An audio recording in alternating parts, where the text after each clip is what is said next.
Conflitos existenciais. Capítulo 6. Culpa. A psicologia da culpa. Duas são as causas psicológicas da culpa. A que procede da sombra escura do passado, da consciência que se sente responsável por males que haja praticado em relação a outrem, e a que tem a sua origem na infância, como decorrência da educação que lhe foi ministrada.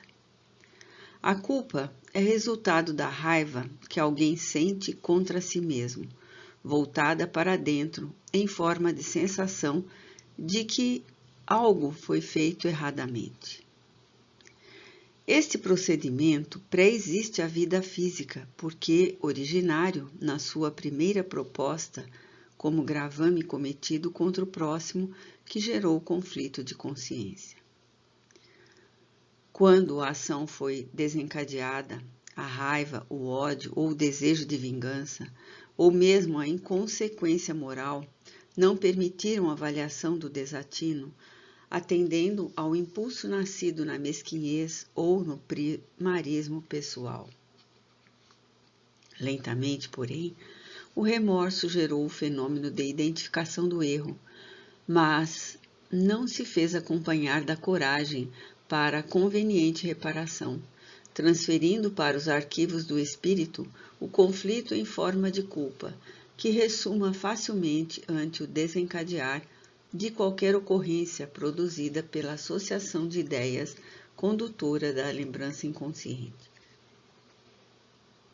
Quando isso ocorre, o indivíduo experimenta insopitável angústia e procura recurso de autopunição, como mecanismo libertador para a consciência responsável pelo delito que ninguém conhece, mas se lhe encontra íncito no mapa das realizações pessoais, portanto, intransferível.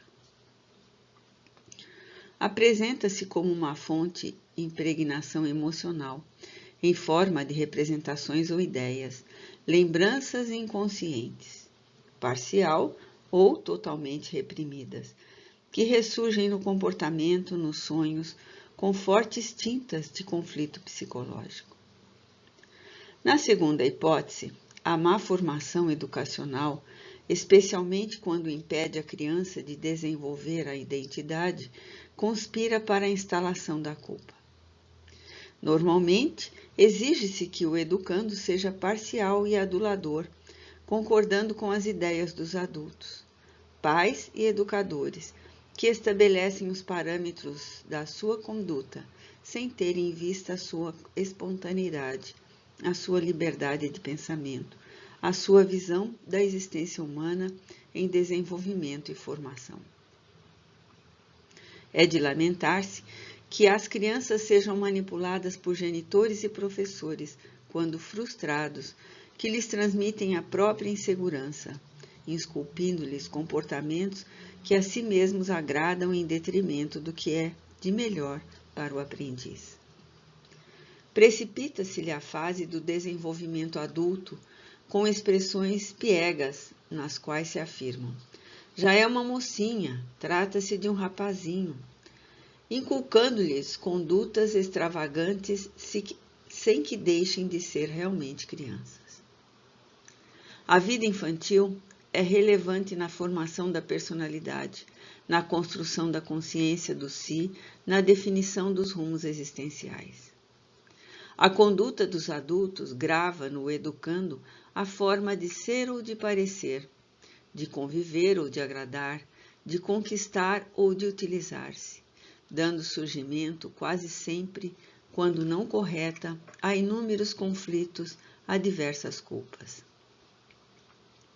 Constrangida a ocultar a sua realidade, a fim de não ser punida, sentindo-se obrigada a agradar os seus orientadores, a criança compõe um quadro de aparência como forma de convivência, frustrando-se profundamente e perturbando o caráter moral, que perde as diretrizes de dignidade, os referenciais do que é certo e do que é errado. Essa má educação é imposta para que os educandos sejam bons meninos e boas meninas, o que equivale a dizer que atendam sempre aos interesses dos adultos, não os contrariando, não os desobedecendo. Bem poucas vezes pensa-se no bem-estar da criança, no que lhe apraz, naquilo que lhe é compatível com o entendimento. Vezes outras, como forma escapista da própria consciência, os pais acumulam os filhos com brinquedos e jogos, em atitude igualmente infantil de suborno emocional, a fim de os distrair.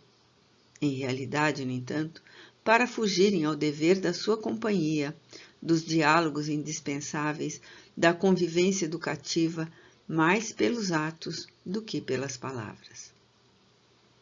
Apesar de pretender se tornar independente, o educando invariavelmente, ele cresce codependente, isto é, sem liberdade de ação, de satisfação, culpando-se toda vez que se permite o prazer pessoal fora dos padrões estabelecidos e das imposições programadas. Para poupar-se a problemas, perde a capacidade de dizer não, a espontaneidade de ser coerente com o que pensa, com o que sente, com o que deseja.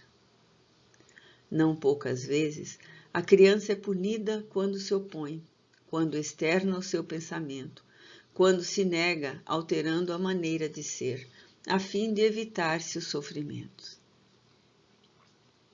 Há uma necessidade psicológica de negar-se, de dizer-se não, sempre que se faça próprio, sem a utilização de métodos escapistas que induzem a pusilanimidade, a incoerência de natureza moral.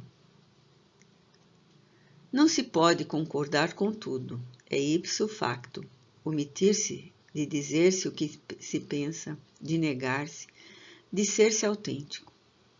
Certamente, a maneira de expressar a opinião é que se torna relevante, evitando-se a agressividade na resposta negativa, a prepotência na maneira de traduzir o pensamento oposto.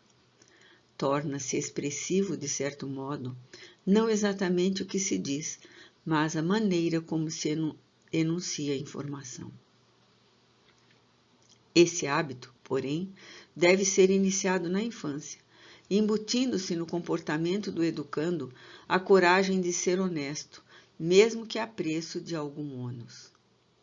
Essa insegurança na forma de proceder e a dubiedade de conduta, a que agrada os outros e aquela que a si mesmo satisfaz, quase sempre desencadeiam processos sutis de culpa, que passam a zurzir o indivíduo na maioria das vezes em que é convidado a definir rumos de comportamento. A culpa pode apresentar-se a partir do momento em que se deseja viver a independência, como se isso constituísse uma traição, um desrespeito àqueles que contribuíram para o desenvolvimento da existência, que deram orientação, que se esforçaram pela educação recebida. Entretanto, merece considerar que, se o esforço foi realizado com o objetivo de dar felicidade, esta começa a partir do instante em que o indivíduo afirma-se como criatura, em que tem capacidade para decidir, para realizar, para fazer-se independente. Os adultos imaturos, no entanto, diante desse comportamento, cobram o pagamento pelo que fizeram, dizendo-se abandonados, queixando-se de ingratidão, provocando sentimentos injustificáveis de culpa, conduta, essa manipuladora e infeliz. Esse método abusivo é normalmente imposto à infância, propiciando que a culpa se instale, quando a criança dá-se conta de que pensa diferente dos seus pais, exigindo desses educadores sabedoria para poderem diluí-la e apoiarem o que seja correto, modificando-o no que não seja compatível com a educação. A culpa é algoz persistente e perigoso que merece orientação psicológica urgente. As lamentáveis consequências da culpa não liberada. A culpa encontra sintonia com as paisagens mais escuras da personalidade humana em que se homicia. Os conflitos e as mesquinhez dos sentimentos nutrem-se da presença da culpa, levando a estertores agônicos aquele que lhe sofre a injunção. Acabrunhada e desarticulada, os mecanismos da fraternidade, tornando o paciente arredio e triste, quando não infeliz e desmotivado. As suas ações tornam-se policiadas pelo medo de cometer novos desatinos e quase sempre é empurrado para a depressão. Vezes, porém, outras apresenta-se com nuances muito especiais, mediante as quais há uma forma de escamoteá-la através de escusas e de justificações indevidas. Assevera-se nessa conduta que é normal errar, e sem dúvida o é, mas não permanecendo em contínua postura de equívocos, prejudicando outras pessoas, sem o reconhecimento das atitudes infelizes que devem sempre ser recuperadas. Tormentosa é a existência de quem se nutre de culpa, sustentando-a com a sua insegurança. Tudo quanto lhe acontece de negativo, mesmo as ocorrências banais, é absorvido como sentimentos necessários à reparação. A infância conflituosa, não poucas vezes, induz a educando a raiva, ao desejo de vingança, à morte dos pais ou dos mestres. Isto ocorre como catarse libertadora do desgosto. Quando mais tarde ocorre algo de infelicitador com aquele a quem foram dirigidos a ira e o desejo de desforço, a culpa instala-se automaticamente no enfermo, provocando arrependimento e dor. Determinados acontecimentos têm lugar não porque sejam desejados, mas porque sucedem dentro dos fenômenos humanos. Entretanto, a consciência aturdida aflige-se e procura mecanismo de autopunição, encontrando na culpa a melhor forma de descarregar o conflito. Quando num acidente alguém morre ao lado de outro em que sobreviveu, em caso de este não possuir estabilidade emocional, logo se refugia na culpa de haver tomado o lugar na vida que pertencia ao que sucumbiu, sem dar-se conta de que sempre teve igualmente direito à existência. Tal comportamento mórbido castra muitas iniciativas e desencadeia outros processos autopunitivos de que a vítima não se dá conta. O arrependimento, que deve ser um fenômeno normal de avaliação das ações mediante os resultados decorrentes, torna-se na consciência de culpa uma chaga a purgar mal-estar e desconfiança. Como forma de esconder o conflito, surge a autocomiseração, a autocompaixão, quando seria mais correto a liberação do estado emocional mediante a reparação, se e quando possível.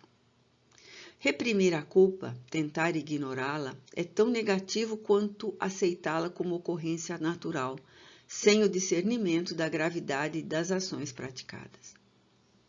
À medida que é introjetada, porém, a culpa assenhoreia-se da emoção e torna-se punitiva, castradora e perversa. Gerando perturbações emocionais, pode induzir a comportamentos doentios e a atitudes criminosas em face de repressões da agressividade, de sentimentos negativos incapazes de enfrentamentos claros e honestos que empurram para a traição, para os abismos sombrios da personalidade. Porque se nutre dos pensamentos atormentadores, o indivíduo sente-se desvalorizado e aflige-se com a ideia pessimistas e desagradáveis, acreditando-se desprezíveis. Algumas personalidades de construção frágil escorregam para ações mais conflitivas. Nos criminosos seriais, por exemplo, a culpa inconsciente propele-os a novos cometimentos homicidas, além do inato impulso psicopata e destrutivo, que lhes anula os sentimentos e a lucidez em torno das atrocidades cometidas. Portadores de fragmentação da mente, permanecem incapazes de uma avaliação em torno dos próprios atos. Podem apresentar-se gentis e atraentes conseguindo dessa forma conquistar as suas futuras vítimas, antegozando, no entanto, a satisfação da armadilha que lhes prepara, estimulando-os ao golpe final. Bloqueando a culpa, saciam-se por breve tempo na aflição e no desespero de quem leva a consumpção. Quanto maior for o pavor de que o outro demonstras, mais estímulo para golpear experimenta o agressor. A fúria sádica explode em prazer mórbido e cessa até nova erupção. Processo de libertação da culpa. Há uma culpa saudável que deve acompanhar os atos humanos quando estes não correspondem aos padrões do equilíbrio e da ética. Esse sentimento, porém, deve ser encarado como um sentido de responsabilidade. Sem ela, perder-se-ia o controle da situação, permitindo que os indivíduos agissem irresponsavelmente. Todas as criaturas cometem erros, alguns de natureza grave. No entanto, não tem por que desanimar na luta ou abandonar os compromissos de elevação moral. O antídoto para a culpa é o perdão. Esse perdão que poderá ser direcionado a si mesmo, a quem foi a vítima, à comunidade, à natureza. Desde que a paz e a culpa não podem conviver juntas, porque uma elimina a presença da outra, torna-se necessário o exercício da compreensão da própria fraqueza, para que possa a criatura libertar-se da dolorosa injunção. A coragem de pedir perdão e a capacidade de perdoar são dois mecanismos terapêuticos liberadores da culpa. Consciente do erro, torna-se exequível que se busque uma forma de reparação. E nenhuma é mais eficiente do que a de auxiliar aquele a quem se ofendeu ou prejudicou, ensejando-lhe a recomposição do que lhe foi danificado. Tratando-se de culpa que remanesce no inconsciente, procedente de existência passada, a mudança de atitude em relação à vida e aos relacionamentos, ensejando-se trabalho de edificação, torna-se o mais produtivo recurso, propiciador do equilíbrio e o libertador da carga conflitiva. Ignorando-se-lhe a procedência, não se lhe impede a presença em forma de angústia, de insegurança, de insatisfação, de ausência de merecimento a respeito de tudo de bom e de útil quando sucede. Assim mesmo, o esforço em favor da solidariedade e da compaixão elabora mecanismos de diluição do processo afligente. É comum que o sentimento de vergonha se instale no período infantil, quando ainda não se tem ideia de responsabilidade e de deveres, mas se sabe o que é correto ou não para praticar. Não resistindo ao impulso agressivo ou à ação ilegítima, logo advém a vergonha pelo que foi feito, empurrando para fugas psicológicas automáticas que irão repercutir na idade adulta, embora se ignorando a razão, o porquê. A culpa tem a ver com o que foi feito de errado, enquanto o sentimento de vergonha denota a consciência da irresponsabilidade, o conhecimento da ação negativa que foi praticada. Somente a decisão de permitir-se herança perturbadora, que remanesce do período infantil, superando-a, torna possível a conquista do equilíbrio, da autossegurança, da paz. A saúde mental é comportamental, impõe a liberação da culpa, utilizando-se do contributo valioso do discernimento, que avalia a qualidade das ações e permite as reparações, quando equivocadas, e o prosseguimento delas, quando acertadas.